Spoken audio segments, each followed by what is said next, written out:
আসসালামু আলাইকুম, সোহানা কিচেনে স্বাগতম। বন্ধুরা, আজকে একটা নতুন পরোটা রেসিপি নিয়ে চলে এসেছি, বানানো পরোটা।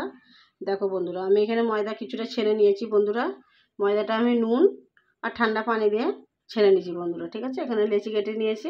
এবার তোমাদের বেলে দেখাচ্ছি, দেখতে থাকো বন্ধুরা।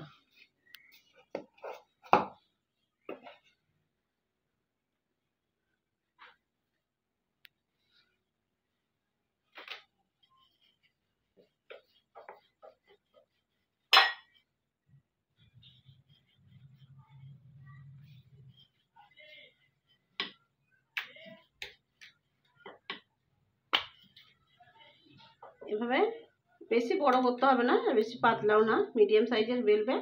বেলে নিয়ে এর মধ্যে দিয়ে দেবে একটু, এখানে আমি পেয়ালায় সাদা তেল আর ঘি একটু মিশিয়ে রেখেছিলাম বন্ধুরা। দেখো, এখানে 1 চামচ এই তেলটা দিয়ে দিচ্ছি।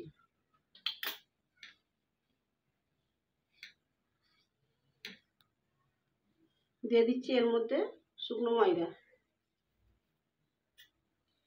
এই চামচটা দিয়ে একটু কেটে নেবো বন্ধুরা।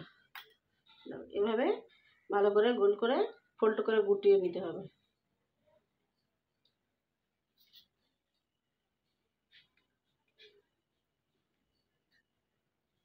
গুটিয়ে নেওয়ার পরে বন্ধুরা এইভাবে ভালো করে পেঁচ দিয়ে নিতে হবে।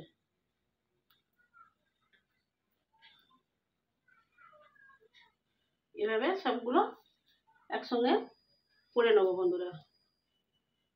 দেখো বন্ধুরা, গ্যাসে আমি চাটু বসিয়ে দিয়েছি পরোটা ভাজার জন্য।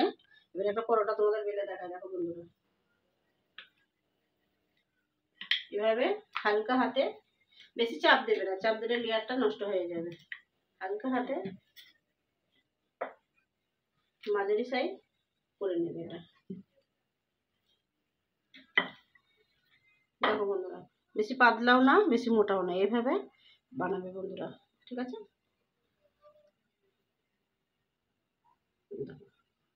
আমি চাটুতে দিয়ে দিচ্ছি। দেখো বন্ধুরা,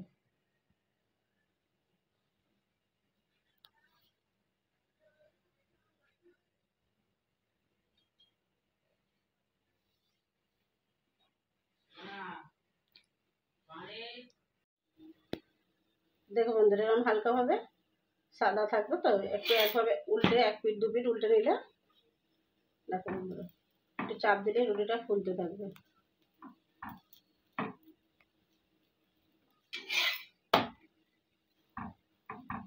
2 পিঠ 1 পিঠ 1 পিঠ করে উল্টে নেওয়ার পরে বন্ধুরা 1 চামচ এই সাদা তেলটা দিয়ে দিচ্ছি।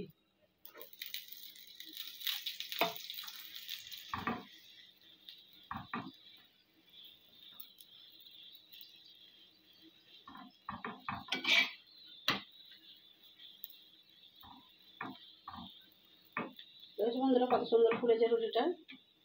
এভাবে পরোটাগুলো একে একে সবকটা বেলে নেবো।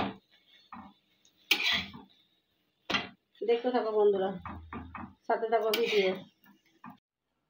দেখো বন্ধুরা, আমার পরোটা রেডি। এই তো মাংস দিয়ে খাওয়ার জন্য রেডি হয়ে গেছে। দেখো, নরম তুলতুলে পরোটা। দেখো, ছেড়ে দেখাচ্ছি বন্ধুরা তোমাদের। দেখো দেখো, নরম তুলতুলে পরোটা। এভাবে বাড়িতে তোমরা বানিয়ে খাবে। আল্লাহ হাফেজ।